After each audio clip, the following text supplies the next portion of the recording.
All right, so tonight I'm going to show you all how to make macaroni and cheese. So the first thing that you need is you need a good box of macaroni. Tonight we're having shells. This is Brady's favorite, so we're doing shell macaroni.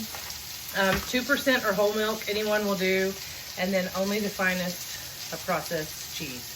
We usually use Velveeta, but if you're a struggling college student and you want to go with like nice and cheesy, Kroger has a generic version that works totally fine. The first thing that you're going to do is start a pot of boiling water, and whenever your water gets nice and hot, put in about how much macaroni you want. I usually use about half as far as like the volume of the pan as compared to my water. So kind of a 2-to-1 ratio between your water and your macaroni.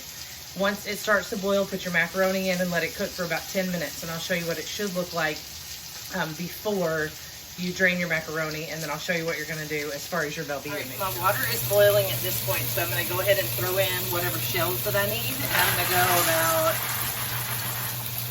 I don't know, again about that amount. So kind of a 2-to-1 ratio, really. And then once you put your stuff in the water, you want to stir it a little bit. You might even go just a hair more macaroni.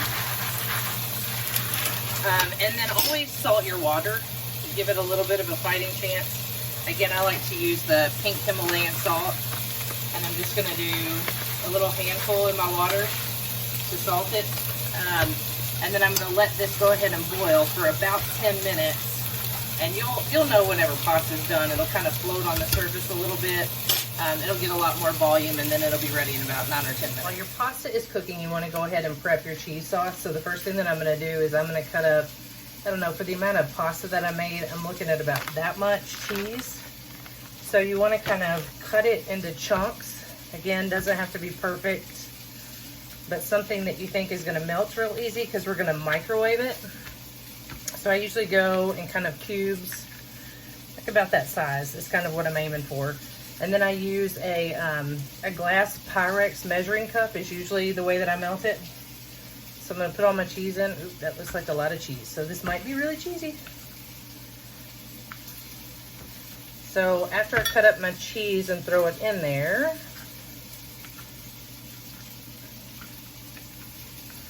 then I'm going to put like a pat or two of butter, not a ton. Like this isn't even a tablespoon really. Just a couple little pats of butter in there.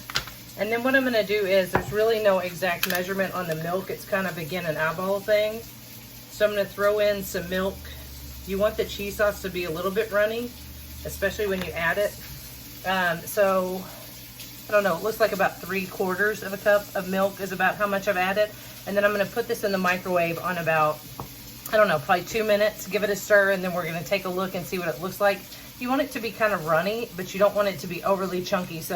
But you don't want to microwave it like 4 minutes all in one stretch. Otherwise, you'll burn it, and then it'll get nasty. Okay, so I went ahead and microwaved it for about 1.5 minutes, and it kind of has this weird looking consistency. Oh, there we go. It's a little bit chunky, but a little bit runny, but it was starting to stick to the side. So I went ahead and pulled it out. I'm going to stir it really good, and then I'm going to put it back in for another minute. Again, you want to try your best not to burn it on the sides, because that does tend to happen with the cheese sauce. Okay, so I gave it about another minute.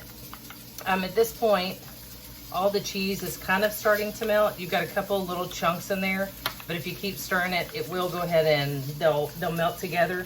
One piece of warning, and my mother can tell you I do this all the time because she's the one who always offers to clean it.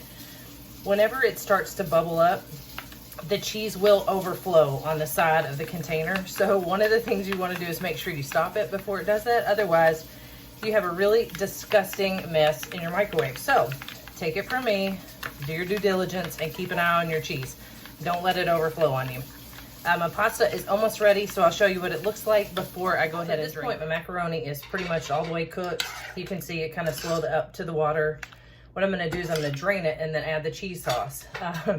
I noticed last week you all probably thought I had a ghetto pan because my pan has a little chip out of it, but my grandmother gave me this pan set whenever I got married in '99, so this pan has lasted a really time. You all will learn in time that if you have a really good pan, you want to hold on to it. All the pasta is drained, everything looks good. Now what I'm going to do is just kind of add the cheese sauce and take a look at it.